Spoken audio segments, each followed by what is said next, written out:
Hello friends, मैं इसके सैनी है। मैं ऐसी गुरु पे एक बार और आपका स्वागत है। और आज हम लोग गुणात्मक शाख नियंत्रण का प्रयोग करेंगे, चयनात्मक शाख नियंत्रण का प्रयोग करेंगे। इससे पहले हम मात्रात्मक यानी क्वांटिटेटिव टूल्स का अध्ययन किए। क्वांटिटेटिव टूल्स के अंतर्गत देश की समस्त व्यक्ति या संस्था पे समान रूप से एक समान शाख का प्रसार एवं संकुचन किया जाता है। लेकिन गुणात्मक शाख नियंत्रण के अंतर्गत कुछ ऐसे क्षेत्र हैं, कुछ ऐसी संस्थाएं हैं, कुछ ऐसे व्यक्ति हैं जो इस शाख से लाभान्वित नहीं हो पाया है, उसे गुणात्मक शाख नियंत्रण के अंतर्गत लाभ पहुंचाने का कार्य रिजर्व बैंक ऑफ इंडिया के द्वारा किया जाता है, जिसमें देखते हैं चयनात्मक शाख नियंत्रण। चयनात्मक शाख नियंत्रण से तात्पर्य किसी निश्चित उद्देश्य की पूर्ति के लिए इस चयनात्मक शाख नियंत्रण का हम प्रयोग करते हैं। इसके द्वारा हम चयनित व्यक्तियों को शाख पहुंचाने का काम करते हैं, जिससे उनकी भी अर्थव्यवस्था मजबूत हो सके, उनके भी पास उनकी भी अर्थव्यवस्था मजबूत हो सके और उनकी भी लिविंग स्टैंडर्ड अच्छा हो सके, जो हमारे देश में उनका भी एक बहुत बड़ा योगदान साबित हो सके। तो देखते हैं पहला ऋणों पर प्रतिबंध, यानी रिजर्व बैंक ऑफ इंडिया एक कमर्शियल बैंक ऑफ इंडिया है। Reserve bank of India commercial bank of India से कहता है कुछ ऐसे भी जमानत है जिनके आधार पे आपको ऋण नहीं देना है। साफ साफ यानी reserve bank of India commercial bank को कहता है, यानी जितने इनके सदस्य बैंक हैं वो कहता है कुछ ऐसे भी व्यक्ति हैं जो कुछ ऐसा जमानत ले करके आते हैं। जैसे मान लीजिए यह व्यक्ति हैं, इनके पास 1 लाख रुपया का शेयर है और कमर्शियल बैंक से कहते हैं कि भैया हमारे इस शेयर के आधार पर मुझे कर्जा दे दीजिए 50,000 रुपया। तो रिजर्व बैंक ऑफ इंडिया कहता नहीं। 1956 के अंतर्गत शेयर्स की जमानत पे ऋण पे प्रतिबंध लगा दिया है। यानी आरबीआई कहता है कि इस शेयरों के आधार पे, इनकी सिक्योरिटी पे आपको किसी व्यक्ति को फाइनेंस नहीं करना है 1956 अधिनियम के अंतर्गत। तो इस तरह से कहते हैं ऋणों पे प्रतिबंध, यानी ऐसे सिक्योरिटी पे आपको ऋण नहीं देना है, इसी को कहते हैं ऋणों पे प्रतिबंध। दूसरा आप देख सकते हैं कि पूर्वानुमति से ऋण लेने का आदेश, यानी कमर्शियल बैंक अपने सदस्य bank, reserve bank of India अपने सदस्य बैंक, जो अनुसूचित बैंक जिसको कहते हैं कमर्शियल बैंक कहते हैं, ये कमर्शियल बैंक से कहता है कि कुछ ऐसी भी जमानत है कि उनके भी जमानत के आधार पे मेरे से पूछे बिना आपको ऋण नहीं देना है। 1957 में खाद्यान्न सामग्री की जमानत पे रिजर्व बैंक ऑफ इंडिया ने कमर्शियल बैंक से कहा कि 1957 में एक रूल बनाया, कौन? आरबीआई ने एक रूल बनाया और इस रूल के तहत कहा कमर्शियल बैंकों को किसी भी व्यक्ति को, यानी किसी भी व्यक्ति के पास अगर बहुत सारे खाद्यान्न सामग्री है जिसका हम उपभोग करते हैं, पैसे दे करके खरीद करके, रोज़ आप देखते हैं वो किचन में आपके घरों में बाजार से खरीद करके आता है। बहुत सारे ऐसी वस्तुएं जो पैकेट बंद की भी वस्तुएं आती हैं जिनका निर्माण कंपनियों के द्वारा किया जाता है। ये मान लीजिए मालिक हैं और इनके पास खाद्यान्न सामग्री बहुत सारा है, ये कहते हैं कि इसके जमानत पे मुझे ऋण दे दिया जाए। आरबीआई 1957 खाद्यान्न सामग्री अधिनियम के अंतर्गत कहता है कि ऐसे जमानत पे एक बार मेरे पूछे बिना आप ऋण नहीं दे सकते हैं। बहुत सारी समस्याएं हो सकती है, बहुत लंबा कहानी है। हो सकता है कि एक्सपायरी डेट नज़दीक आ रहा हो और कहता मैं लोन नहीं आपका पूरा कर पाऊंगा, ये मेरा खाद्यान्न सामग्री ले लीजिए। तो आरबीआई ये कमर्शियल बैंक लेके क्या करेगा? जब एक्सपायरी 2, 4, 10 दिन 15 दिन है, कोई व्यक्ति भी नहीं खरीदेगा तो इसका जो है वो पैसे खाली भी नहीं हो सकता है। आरबीआई कहता है कि खाद्यान्न सामग्री की जमानत पर ऋण देने से पहले एक बार मुझसे आप पूछ लीजिए, तब किसी व्यक्ति या संस्था को ऋण दीजिए, अन्यथा मत दीजिए। तीसरा आप देख सकते हैं कि शाख निर्धारण की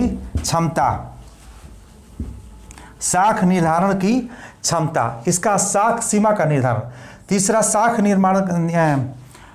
सीमा का निर्धारण। Reserve bank of India commercial बैंकों से ये बता दिया है कि एक सीमा से अधिक किसी व्यक्ति या किसी संस्था को आपको ऋण नहीं देना, इससे इन्फ्लेशन की संभावनाएं आ सकती है।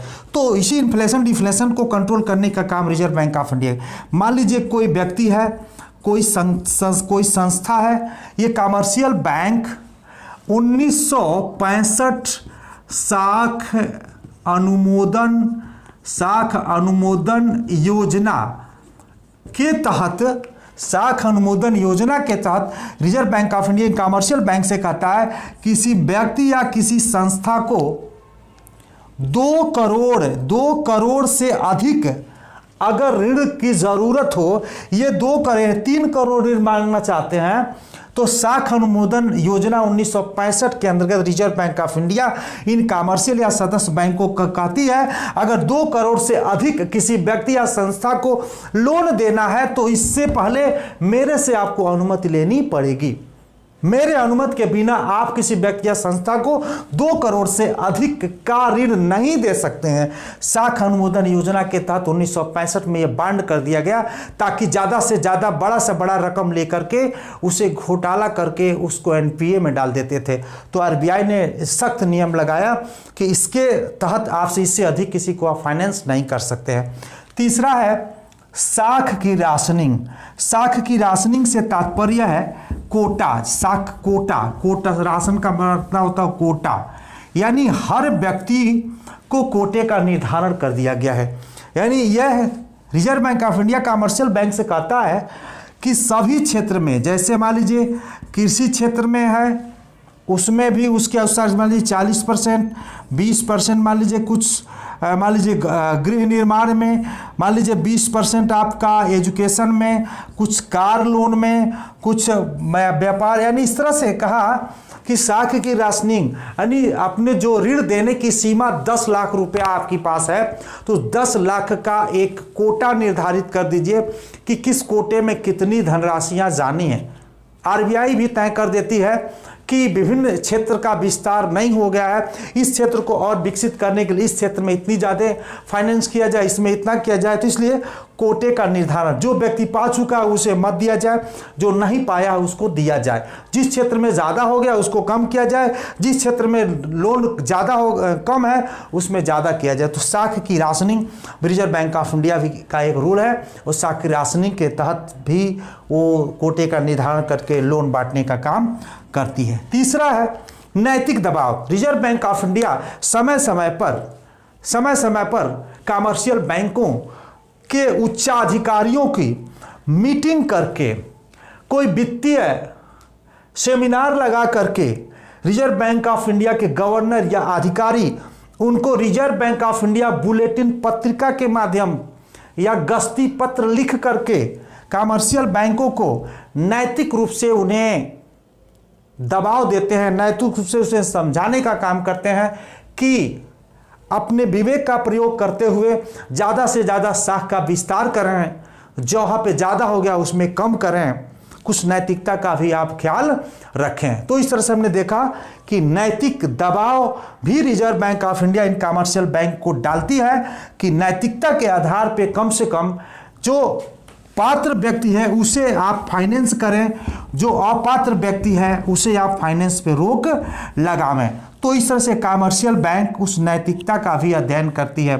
तीसरा है प्रचार। रिजर्व बैंक ऑफ इंडिया प्रचार प्रसार के भी माध्यम से ये काम करती है, जैसे मुद्रा बाजार की स्थिति की भी जानकारी लेती है, बैंकिंग व साख संबंधित समस्याओं की भी वो संज्ञान में लेती है, उद्योग व्यवसाय से संबंधित भी प्रचार प्रसार करती है, विदेशी व्यापार से भी संबंधित प्रचार करती है। इन सब के संबंध में रिजर्व बैंक ऑफ इंडिया एक अपनी पत्रिका आंकड़े का भी प्रकाशन कराती रहती है। यानी हम कह सकते हैं रिजर्व बैंक ऑफ इंडिया ने यह प्रचार के माध्यम से, पत्र पत्रिकाओं के माध्यम से अपने आंकड़ों का प्रकाशन करके भी प्रचार प्रसार करती है जिससे साख का विस्तार हो सके। नेक है प्रत्यक्ष कार्रवाई।